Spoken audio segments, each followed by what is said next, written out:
L'auteur du Big Bang est un habitué des coups d'éclat. Déjà, en 1978, après des élections législatives perdues par la gauche, il se fait remarquer. Un certain style politique ou un certain archaïsme politique est condamné. Qu'il faut probablement parler plus vrai, plus près des faits.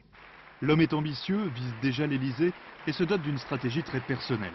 En 80, il récidive et devance François Mitterrand qui tarde à annoncer sa candidature à l'élection présidentielle.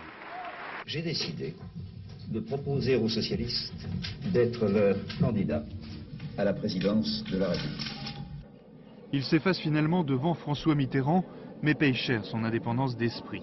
Il est relégué au ministère du Plan dans le premier gouvernement Mauroy.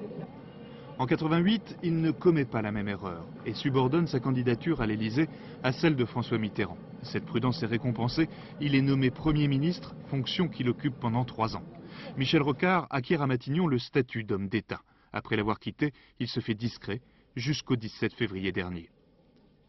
Bien sûr, je sais, et vous aussi sûrement, que la période immédiate se prête mal à ce Big Bang politique auquel j'aspire.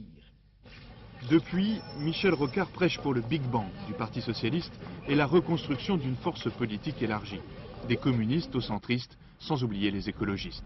Les travaux pratiques ont commencé hier soir.